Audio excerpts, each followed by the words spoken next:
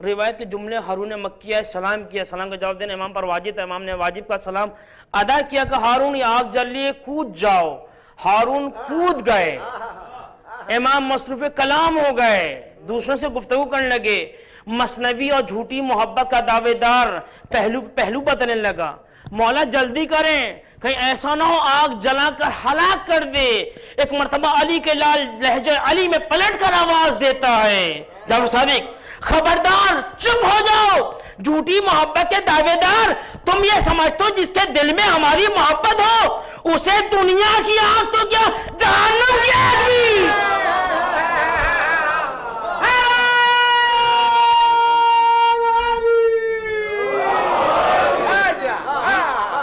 اسے جہنم کی آگ بھی نہیں جلا سکتی۔ بہت تیزی سے گزر ناظرین محترم، یعنی عجیب منزل ہے کہ جہاں امام نے اپنی محبت کے تقاضے اور اسٹیٹس کو بیان کر دیا ہے کہ جو ہم سے محبت کرتا ہے۔ عجیب ہے دنیا والے جو اعتراض کر دیتے ہیں کہ کربلا میں حسین اس لیے آئے تھے کہ تخت اور حکومت اور دولت کو اپنے ہاتھ میں لے لیں جی، اور امام حسین کربلا میں یہ بتانے آیا، وہ خود اعلان کیا اپنے خطبوں کے ذریعے امام حسین نے کہ دیکھو خبردار، ہم حریص دنیا اور حریص حکومت نہیں ہیں، آئے انسان ہم تمہیں عبد خدا بنانے کے لیے کربلا کے میدان میں ہیں۔ اور یہ تاریخ امام حسین نے بیان کی اپنی زبان سے کہ کل میرے بابا نے جب حق کی سربلندی کے لیے میان سے تلوار کو نکالا، تم نے کل بھی یہ کہا تھا کہ علی ملک اور حکومت کے حریص ہو گئے ہیں۔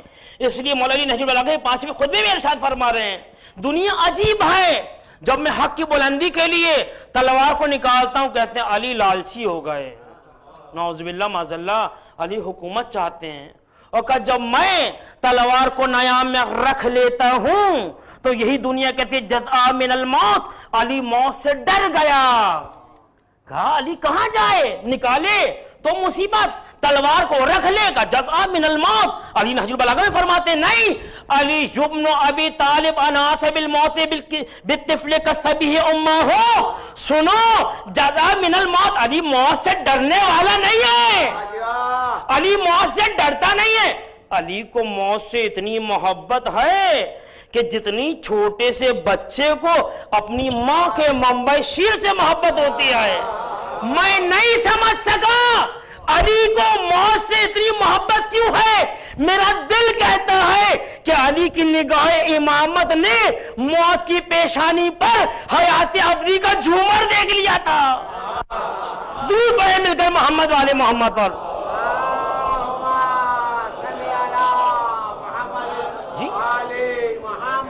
دنیا نے یہ بھی اعتراض کیا کہ 9 اماموں کی موت تمہاری وہ خودکشی نظر آتی، جب معلوم ہے کہ زہر ہے تو پھر پیا کیوں؟ بات گزر رہا ہوں، اپنے جوان دوستوں کو جواب دینا چاہتا ہوں تاریخی، کہ جب ان 9 اماموں کو معلوم تھا کہ یہ زہر کھایا کیوں کھایا؟ نعوذ باللہ مطلب خودکشی ہے، نعرہ بہت اچھا ہے خودکشی ہے، لیکن اتنا بتائیے کہ وہ جو جہاد کرنے جا رہا ہوتا ہے اس کو آپ شہید کیوں بولتے ہیں؟ بولا شہید کا ہدف ہوتا ہے۔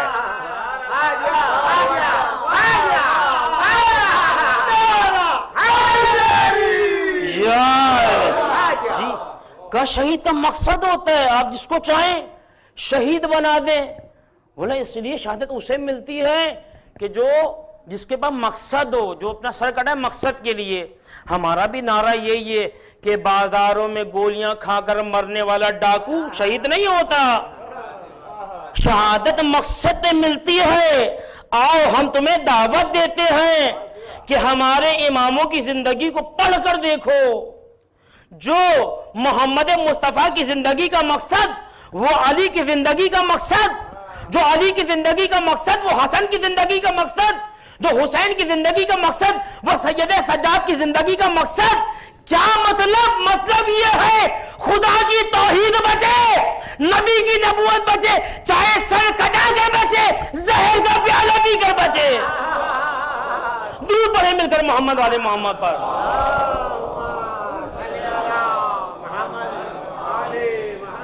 دنیا عجیب ہے کہ جب مقصد کی جنگ لڑتے ہوئے حسین ابن علی کی بہن اس منزل پر آئی کہ دربار کوفہ تھا، ابن رات نے مسکرا کر ہنس کر کہا زینب دیکھو ہم نے کس طرح تمہارے بھائی کو شکست دے دی۔ علی کی علی بیٹی لہجہ علی میں جواب دیتی اس کو ہی اپنا مر جانا، چپ کر جا، خاموش، تو کیا سمجھ رہا ہے کہ تو کربلا کی جنگ جیت گیا ہے؟ ہاں ابن زیاد تو سمجھتا کہ تو کربلا کی جنگ جیت گیا۔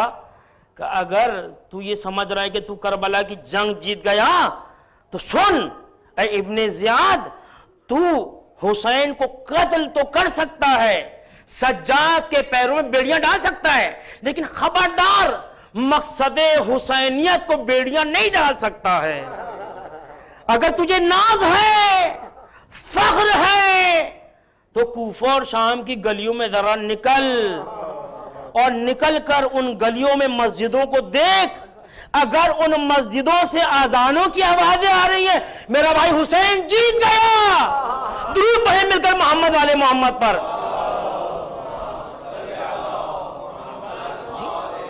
اے عزیزو، سوال یہ ہے کہ زینب کا بھائی ہارا یا جیتا؟ اگر ہار جاتے تو اس کا مطلب تھا کہ جب رہائی کے بعد بی بی زینب سے سوال ہوا کہ ہم آپ کو آزاد کرنا چاہتے ہیں کہ نہیں، ہماری کچھ شرائط ہیں، جیتا ہوا شرائط رکھتا ہے، ہارا ہوا کبھی شرائط نہیں رکھتا۔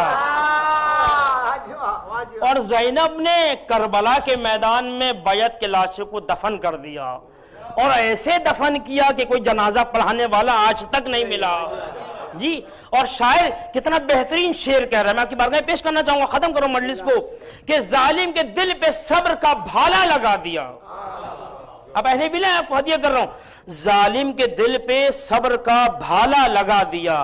بھالا کہتے ہیں نیزے کو، ظالم کے دل پہ صبر کا بھالا لگا دیا، خطبوں کا چار سمت رسالہ لگا دیا۔ رسالہ کتنے کہتے ہیں؟ اب یہاں محمدی مجالس ہو رہی ہیں اور باہر پوسٹر لگے ہوئے، اسے پوسٹر کو، بڑے بڑے پوسٹر کو رسالہ کہتے ہیں۔ کہا ظالم کے دل پہ صبر کا بھالا لگا دیا، خطبوں کا چار سمت رسالہ لگا دیا۔ اب کوئی بھی یزید نہ بیٹھے گا تخت پر، اب کوئی بھی یزید نہ بیٹھے گا تخت پر، زینب نے قصر شام میں تالا لگا دیا۔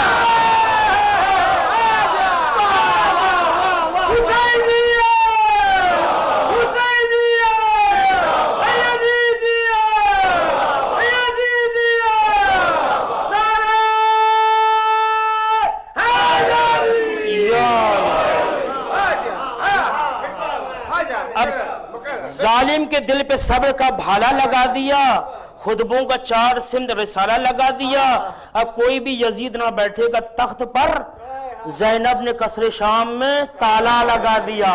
لیکن آپ سنیں، تالے تو وہاں لگتے ہیں کہ جہاں کوئی رہتا ہو، خزانہ ہو، زندگی ہو۔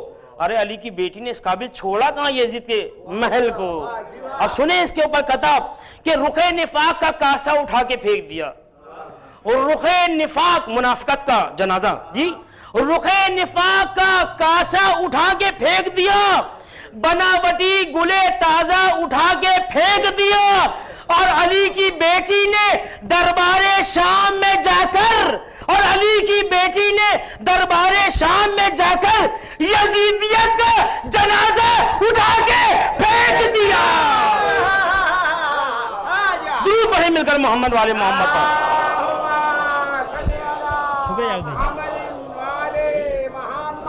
جی، اور پھر سنیں، یہ کوئی نئی بات نہ تھی میثم تمار کے ساتھ، یہ کوئی نئی بات نہ تھی میثم تمار کے ساتھ، حق تو یوں ہی کھیلا کیا ہے رسن و دار کے ساتھ۔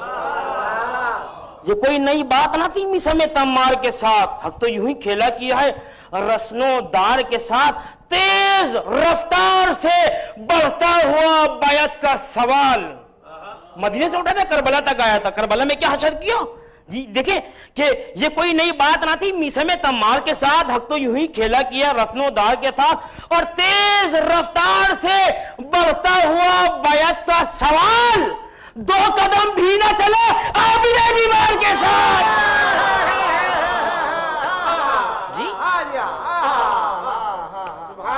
یعنی عابد بیمار جسے دنیا بیمار سمجھ رہی ہے، وہ علی کی بیٹی جو زینب جس کے سر پہ چادر نہیں، یہ دنیا سمجھ رہی کمزور ہے۔ نہیں، خدا کی قسم، عظمت زینب یہ ہے، چاند رات ہے محرم کے اذان ماتم چاند ہو چکا، یہاں عظمت زینب یہ ہے کہ یہودی ہے، وہ علی کے پاس آتا ہے، 3 سال سے رہ رہا ہے، ایک مرتبہ کہتا ہے اے علی مجھے تعجب ہے آپ کے گھر میں بیٹیاں نہیں رہتی؟ کہا نہیں میری 2 بیٹیاں ہیں۔ کہا علی آج تک میں نے کہ بیٹیوں کی آواز نہیں سنی۔ کہا اے میرے جان، اے میرے پڑوسی، میری بیٹیاں اتنی باحیا، اتنی پردے والی کہ جب وہ مجھ سے گفتگو کرتی ہیں اتنا آہستہ بولتی ہیں کہ مجھے کان قریب لے کر جا کر سننا پڑتا ہے۔ اے عزیزوں، میں نے جناب یوسف کا تذکرہ بیکار میں نہیں کیا، وجہ تھی جناب یوسف کو بیکار پڑھنے کے، جو میں نے سورہ یوسف کی آیت کو میں نے آج موضوع کلام بنایا۔ اگر آپ سورہ یوسف کو اٹھا کر دیکھیں، خدا کی قسم پورا معجزہ نہیں ہے، معجزہ مصائب ہے سورہ یوسف۔ اور یہ علماء نے منبر سے پڑھا ہے کہ جب عزیز مصر بن گئے تو جناب یوسف نے خط لکھا ہے اپنے بابا کو، اور خط میں دوسرا خط لکھا ہے، اور باپ کو خط میں لکھا بابا یہ دوسرا خط میری بہنوں کے نام ہے، بابا میری غیرت کو گوارا نہیں ہے کہ میری بہنوں کا تذکرہ والا خط اپنے اصحاب کے مجمع میں کھولیں، بابا ایسا نہ کیجئے، غضب نبی یہ سمجھتے ہیں جانتے ہیں، لیکن مسائل بیان کر رہے ہیں یوسف۔ کہا بابا جلدی نہ کیجئے گا، یہ گھر کی چار دیواری کے اندر کھلنا چاہیے۔ اے عزیزوں، یہ روایت کے جملے ہیں کہ حضرت یوسف علیہ السلام نے کہا اے بابا جب آپ مصر آنے لگے تو جلدی نہ کیجئے گا، مصر میں داخل ہونے کے لیے صحرا تھا، جنگل ہے، بیابان گزر رہے ہیں، بابا جب مصر کے اندر آ جائیں میں عزیز مصر ہوں، بابا میں عزیز مصر ہوں، میری غیرت کا مسئلہ ہے۔ اور ایک مرتبہ اعلان کیا، منادی کی، خبردار 3 دن تک بازار مصر بند رہے گا، اور 3 دن تک بازار مصر دھلتا رہے گا۔ کسی نے پوچھا اے نبی اللہ اس کی وجہ کیا ہے؟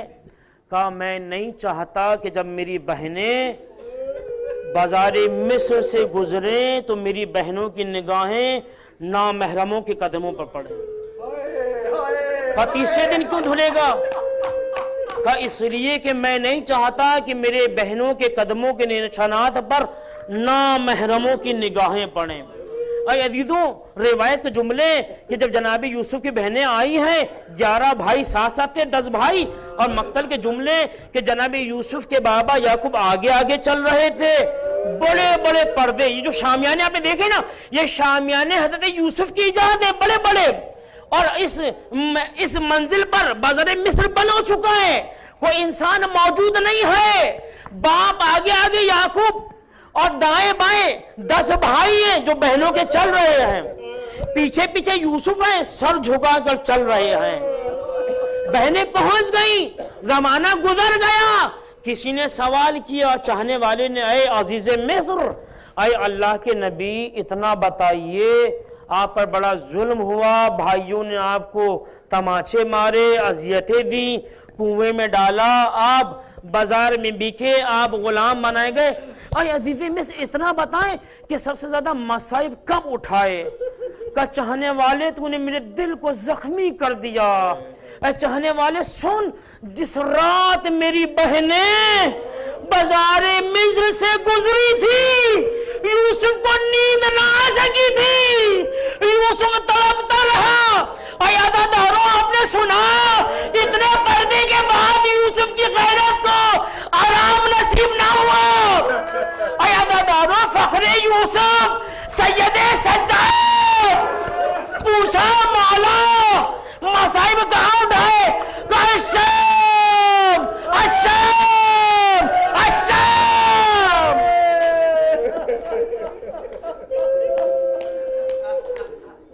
ایک مرتبہ میرال نے پوچھا مولا شہادت آپ کا مرثا ہے، وراث ہے مولا، آپ اپنے آنسو روکتے کیوں نہیں؟ کہا منال ذرا انسان سے کام لینا، شہادت ہماری میراث ضرور ہے لیکن پھوپھی زینب کا ننگے سر آ جانا یہ سید سجاد کی میراث ہے۔ مقصد جملہ پڑھ لو، ایک چاہنے والا ایک زائر آیا کہ سید سجاد کو پرساد مدینہ شہر میں، جانتا نہیں تھا کہ سید سجاد کا گھر کون سا ہے، لیکن کیا دیکھتا ہے کہ ایک گھر سے ایک بون بون قطرہ ٹپک رہا ہے پانی کا، نہ جانے اس نے سوچا کہ کیسا پانی ہے، نمازیوں کے لباس گندا نہ ہو جائے، جیسے ہی سمیٹنے لگا غلام نے کہا چاہنے والے ظلم نہ کر، ارے یہ تبرک ہے، سید سجاد کے آنسو ہے۔ اللہ اکبر عزاداروں، یہ سید سجاد 40 برس تک جس نے ماتم کیا ہے تنہا اپنے مصائب پڑھ رہا ہے. اے منہال سنو گے شام میں ہم پر کیا گزری؟ اے منہال سنو، جب بازار کوفہ و شام میں ہمیں لایا گیا تو ارے آوازیں آتی تھی، دیکھو یہ عباس کی بہنیں آ رہی ہیں، یہ علی کی بیٹیاں آ رہی ہیں. اللہ اکبر. کہا اے منہال، یہ مقتل کے جملے ہیں. ایک مرتبہ سید سجاد کہتے ہیں اے منہال سنو، یہ وہ منزل تھی کہ جہاں ہماری بہن بیٹیوں کو اور پھوپھیوں کو وہاں کھڑا کیا گیا کہ جہاں رومی کنیزیں بکا کرتی تھیں. اللہ اکبر. عزاداروں، مقتل کا جملہ ہے. سید سجاد کہتے ہیں اے منہال، دربار شام میں قیامت کی گھڑی تھی، 700 کرسی نشین تھے، ہم سب کھڑے ہوئے تھے، ایک رسن تھی، 12 گلے تھے. منہال جب ہم چلتے تھے ننھی سکینہ کے پیر ہم بیٹھ جاتے، مارنے والے تازیانے مارتے، ہم بیٹھ کے چلتے تھے، سکینہ کا گلا. اللہ اکبر. عزاداروں، بی بی زہرا کو جزا دے، بی بی زہرا کو کربلا کی زیارت کرائے. اللہ اکبر. عزاداروں، سید سجاد کہتے ہیں اے منہال ہم شام کو کیسے بھول جائیں؟ اے منہال، زندان شام تھا، میرے ہاتھوں میں ہتھکڑیاں، پیروں میں بیڑیاں تھی. اے منہال میں اتنا مجبور تھا، سامنے ننھی سکینہ کا لاشا، ارے کیسے دفن کرتا؟ کربلا کا رخ کیا، آواز کربلا آئی، سجاد میں تیری دادی زہرا سکینہ کو ہمارے